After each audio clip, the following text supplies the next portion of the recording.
نحمده ونصلي على رسوله الكريم اما بعد فاعوذ باللہ من الشیطان الرجیم بسم اللہ الرحمن الرحیم رب اشرح لی صدری ویسر لی امری واحلل عقدۃ من لسانی یفقهوا قولی اللہم صلی علی محمد وعلی آل محمد کما صلیت علی ابراہیم وعلی آل ابراہیم انک حمید مجید اللہم بارک علی محمد وعلی آل محمد کما بارکت علی ابراہیم وعلی آل ابراہیم انک حمید مجید۔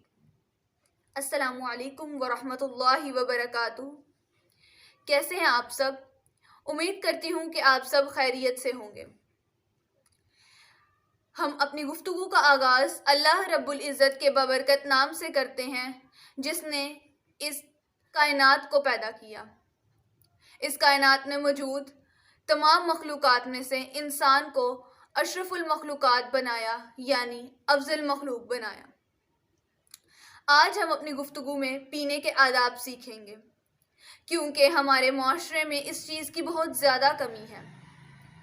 ہمارے بچے اور بڑے پینے سے پہلے ان چیزوں کو مد نظر نہیں رکھتے کہ ہمیں نبی صلی اللہ علیہ وسلم نے کچھ آداب سکھائے ہیں۔ اللہ تعالیٰ نے انسان کی فطرت میں کھانے اور پینے کی ضرورت رکھی ہے۔ یہ انسان کی زندگی کو قائم رکھنے کے لیے بہت ضروری ہے۔ پیے بغیر انسان زندہ نہیں رہ سکتا، اس لیے ہمیں ان آداب کو سیکھنے کی بہت زیادہ ضرورت ہے جو نبی صلی اللہ علیہ وآلہ وسلم کے توسط سے ہم تک پہنچے ہیں۔ پینے سے پہلے اچھی نیت کرنا بہت ضروری ہے، کیونکہ جب انسان اس نیت سے پیتا ہے کہ یہ پینا میرے بدن اور صحت کی حفاظت کے لیے اور اللہ تعالیٰ کی اطاعت کے لیے ہے، تو اس کا پینا بھی عبادت بن جاتا ہے۔ سوچئے کہ جب انسان پینے سے پہلے بھی خالص نیت رکھے گا تو اس کا پینا بھی عبادت بن جائے گا۔ اسی طرح جب ہم کھانا کھانے سے پہلے بسم اللہ پڑھتے ہیں تو ہمیں پینے سے پہلے بھی بسم اللہ پڑھنی چاہیے، کیونکہ جب انسان بسم اللہ پڑھ کر کچھ کھاتا یا پیتا ہے تو اس میں برکت نازل ہوتی ہے اور اس کو اس کھانے پینے سے قوت ملتی ہے۔ شیطان ہمارا کھلا دشمن ہے، وہ نہیں چاہتا کہ انسان جو کھائے پیے اس سے پہلے وہ بسم اللہ پڑھے، جس سے اسے قوت حاصل ہو، جس سے اس کی صحت بہتر ہو اور وہ اللہ رب العزت کے لیے، اللہ رب العزت کی رضا کی خاطر نیک کام کرے۔ وہ ہمیشہ انسان کو اللہ رب العزت کے راستے سے روکنے کی کوشش کرتا ہے، اسی لیے ہمیں چاہیے کہ ہم کھانے پینے سے پہلے بسم اللہ پڑھیں تاکہ شیطان ہم سے دور ہو جائے۔ اور پینا اور کھانا ہمیشہ بیٹھ کر اور دائیں ہاتھ سے، جس طرح ہم کھانا بیٹھ کر کھاتے ہیں اسی طرح ہمیں پانی بھی بیٹھ کر پینا چاہیے۔ ہمارے سکولز میں بچے ہمیشہ کولرز کے سامنے کھڑے ہو کر پانی پیتے ہیں، وہ یہ گوارا بھی نہیں کرتے کہ ہم جو ہے اپنے پاؤں کے بل زمین پر بیٹھ کر ہی پانی پی لیں۔ اگر ان کو کوئی چیئر میسر نہیں تو وہ کھڑے ہو کر پانی پیتے ہیں۔ یہ ہمیں اپنے بچوں کو سکھانے کی بہت زیادہ ضرورت ہے کہ ہمیں بیٹھ کر اور دائیں ہاتھ سے پانی پینا چاہیے۔ پانی ہمیشہ گھونٹ گھونٹ کر کے اور 3 سانسوں میں پینا چاہیے۔ نبی صلی اللہ علیہ وآلہ وسلم اسی طرح کیا کرتے تھے۔ باقاعدہ طور پر نبی صلی اللہ علیہ وآلہ وسلم نے یہ عمل کر کے بھی دکھایا کہ انسان کو 3 سانسوں میں پینا چاہیے، اور ہمیشہ برتن سے منہ کو سائڈ پہ کر کے سانس لینا چاہیے۔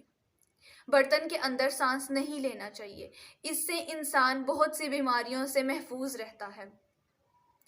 جب انسان گھونٹ گھونٹ کر کے پانی پیے گا تو وہ تب بھی بیماریوں سے محفوظ رہے گا، نہ کہ وہ انسان بالکل ایک ہی سانس میں پانی پیے، کیونکہ جب انسان ایک ہی سانس میں پانی پیتا ہے تو ایک ہوا ہمارے جسم میں داخل ہو جاتی ہے، جو کہ ہمارے لیے بہت ہی زیادہ نقصان دہ ہے۔ اس سے ہمیں منع کیا گیا ہے۔ پانی پینے میں اسراف نہیں کرنا چاہیے، یعنی کہ ہمیشہ اتنا پانی پئیں جتنی آپ کو ضرورت ہے۔ آپ پانی کو دیکھ کر بالکل بھی اپنے حواس باختہ نہیں کریں، صرف اتنا پئیں جتنا آپ کا پیٹ بھی برداشت کر جائے، اور پانی کو ضائع نہیں کرنا چاہیے۔ اتنا پانی استعمال کریں جتنی کہ آپ کو ضرورت ہے۔ اس کے ساتھ ساتھ ہمیں پینے کے بعد اللہ تعالیٰ کا شکر ادا کرنا چاہیے، کیونکہ پانی ایک عظیم نعمت ہے، ایک ایسی نعمت جو اللہ رب العزت نے ہمیں عطا کی ہے۔ ہمارے ملک میں بعض ایسے علاقے ہیں جہاں اس کی بہت زیادہ قلت ہے۔ اگر وہاں پانی میسر ہے تو صاف نہیں، اور اگر لوگ ٹینکوں میں بھر بھر کر پانی لے کر آتے ہیں تو وہ بھی ان کو پیسوں کا ملتا ہے۔ اسی لیے ہمیں اللہ تعالیٰ کی اس نعمت کا بہت زیادہ شکر ادا کرنا چاہیے۔ دودھ پینے سے پہلے ہمیں بسم اللہ پڑھنا چاہیے، اور دودھ پینے کے بعد کی دعا پڑھنی چاہیے۔ اللہم بارک لنا فیہ وزدنا منہ۔ اے اللہ ہمیں اس میں برکت دے اور مزید عطا فرما۔ دودھ پینے کے فوراً بعد یا اس سے تھوڑی دیر بعد کلی کر لینی چاہیے، کیونکہ دودھ جو ہے وہ ہمارے دانتوں میں اس کی چکناہٹ جم سی جاتی ہے، تو اس لیے ہمیں کلی کر لینی چاہیے۔ اسی طرح ہمیں گائے کا دودھ بھی پی لینا چاہیے، وہ بھی مستحب ہے۔ ایک اور سب سے امپورٹنٹ بات وہ یہ ہے کہ اگر آپ کے جو آپ چیز پی رہے ہیں یا کچھ کھا رہے ہیں اس میں اگر مکھی گر جائے تو اس کو ڈبو کر نکال کے پھینک دینا چاہیے، نہ کہ آپ اس چیز کو ہی ضائع کر دیں۔ ہمارے یہاں بہت زیادہ اس چیز کی بہت زیادہ ضرورت ہے۔ لوگ کیا کرتے ہیں، وہ مکھی گر جائے تو وہ چیز ہی پھینک دیتے ہیں کہ یہ خراب ہو گئی ہے، جبکہ یہ غلط ہے۔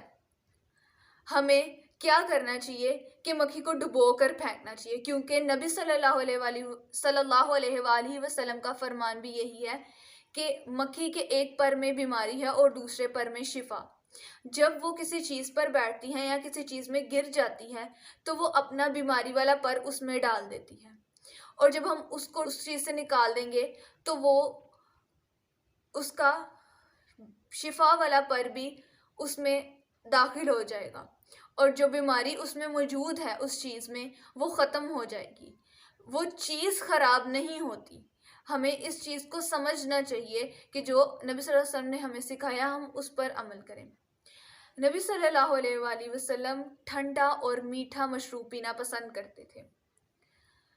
اللہ تعالیٰ سے دعا ہے کہ اللہ تعالیٰ ہمیں آخرت کے ٹھنڈے اور میٹھے مشروبات پینے والا بنائے، اور میں اللہ تعالیٰ سے یہ بھی دعا کروں گی کہ اللہ تعالیٰ ہم نے جو سیکھا ہے اس پر ہمیں عمل کرنے کی توفیق عطا فرمائے، اس کو ہمیں اور بہتر انداز میں سیکھنے کی اور لوگوں تک پہنچانے کی توفیق عطا فرمائے، کیونکہ آپ صلی اللہ علیہ وآلہ وسلم کا ہی فرمان ہے کہ مجھ سے جو حدیث سیکھ لو یا مجھ سے کچھ بھی سیکھو تو اسے دوسروں تک لازمی پہنچاؤ تاکہ وہ بھی آپ سے سیکھ لیں۔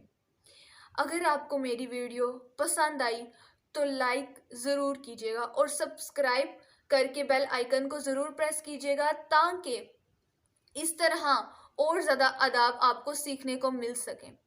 اور شیئر لازمی کیجیے گا، شیئر کرنے میں دریغ نہیں کیجیے گا، کیونکہ جب آپ اس کو شیئر کریں گے اور جس کو ان آداب کا نہیں پتہ وہ ان آداب کو سیکھے گا، اور جب وہ اس پر عمل کرے گا تو آپ کو بھی اتنا ہی ثواب ملے گا جتنا اس عمل کرنے والے کو ملے گا۔